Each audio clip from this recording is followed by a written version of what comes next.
circle back around to this one because, and I'll rebuild it for some of our users, our listeners, sorry, that don't remember this stuff.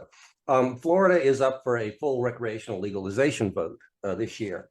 And also what's happening in Florida is that Governor DeSantis also vetoed a ban on hemp-derived cannabinoids because he's in favor of keeping those. And he did that with the hope that the hemp industry would fund his campaign to stop full-on legalization of recreational. So that's what this article is about. So it says, Florida governor cannabis opposition campaign has only raised $10,000. I love that. I didn't understand. It's ridiculous as well. What he's trying to do, I mean, he's trying to get a cannabis industry to stop a cannabis industry. So it was kind of like, you basically we're trying to line up two dogs to fight each other. It's like, this is wrong. Every part of this was wrong. And $10,000 is what that man would spend on a suit, or a fancy pair of tall shoes. Probably more inappropriate. More yeah, probably more the shoes. Heels, yeah, definitely heels. Bespoken shoes. Right. But anyway, it says that Florida Governor Ron DeSantis' new political action committee formed to oppose the state's upcoming cannabis legalization ballot initiative has raised just $10,000 as of last week, according to a Florida politics report. While the organization was formed only 5 weeks ago, its slow fundraising start could signal the general disinterest in the anti-cannabis campaign. You think? Additionally, the campaign is now set to square off against the multi-year legalization effort that has raised more than $60 million. Wow. So we're going to have 10,000 versus 60 million. And the latest poll numbers show that they're looking like 70% of Floridians are in favor of this. So stopping it is going to be pretty tough at this point. And I'm very happy about that. Good. Oh, I'm not just happy because cannabis is being legal. I'm happy because the residents of Florida are going to get their voice heard, and they're actually going to get what they want instead of get what the government says they're going to get. So that's what makes me most happy. Campaign finance records show that the $10,000 came from a sole contributor, the former U.S. representative from Pennsylvania, Keith Rofus. Who was it? Does it say? Yeah, it's a Republican lawmaker from Pennsylvania, a former lawmaker, Keith R-O-T-H-F-U-S, Rothfuss. Fucking hell. While in office, Rothfuss voted repeatedly against protections for state-level medical cannabis programs and opposed cannabis banking reforms and policies to relax veterans' medical cannabis rules. Florida's proposed ballot initiative would amend the state's constitution to legalize cannabis for adults aged 21 and older. Adults would be allowed to purchase cannabis from states' existing medical cannabis dispensaries. Under the state law, constitutional amendment ballot initiatives require at least 60% of the voters to pass. Fox News last month found that 2/3 or 66% of Florida voters support the initiative. And the last one I saw was 70% and climbing. So this is not going to work, but yeah, there you go. If you try and stop something that the people absolutely want just by throwing money at it like this, it's hilarious. One person gave Ron DeSantis $10,000 to stop cannabis from being legal. One person, and that's it.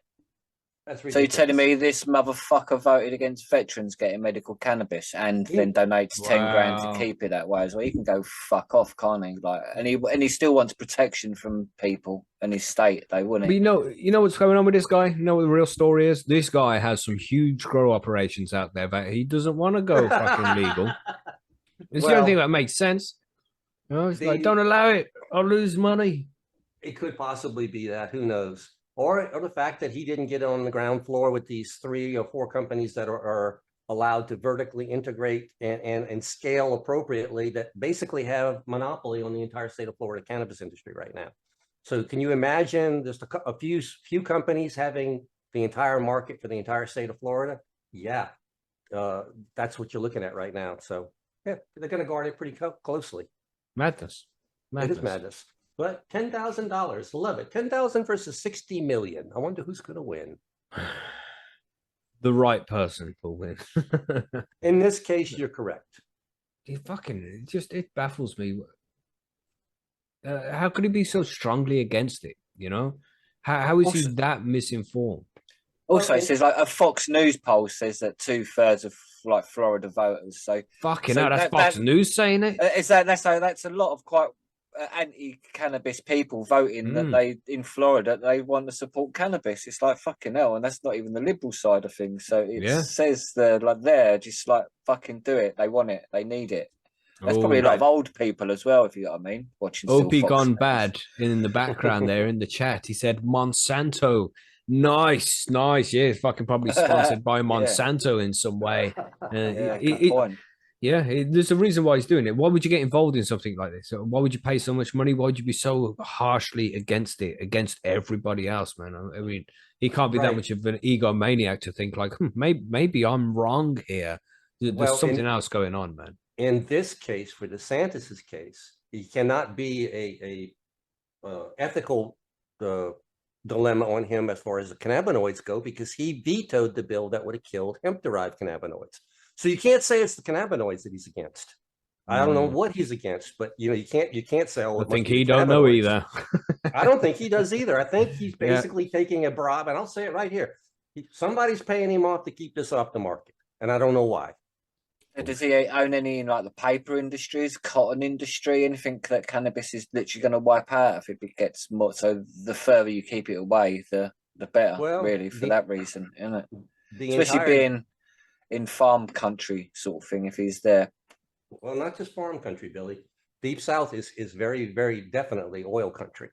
Yeah, that as well. Yeah. But I don't really, at this point in our evolution, as far as petroleum goes, I just don't think there's any way in the world that hemp would ever overtake petroleum. No, that's what I mean. It's like, but these people still have this fear of hemp as well as, and that's why they use the word marijuana, because they're stuck in the old past sort of thing rather than the new word cannabis, which is medical cannabis, isn't it? And then marijuana. It's like that's how it's used, because it says in the exact same article, it says at the bottom, the Veterans Affairs medical cannabis rules, but then it says marijuana also in the so. Well, we've covered it early on in High on Homegrown that, the word marijuana was created by the DEA in the United States to give an extra little prejudicial, punch to the cannabis thing here. To differentiate it, basically. It sounds exotic. It sounds illegal, Sounds jazzy. Show me them hands. Wave them jazz hands. Ooh, spirit fingers. Spirit fingers. Oh, no. We're asking for jazz hands, not spirit fingers.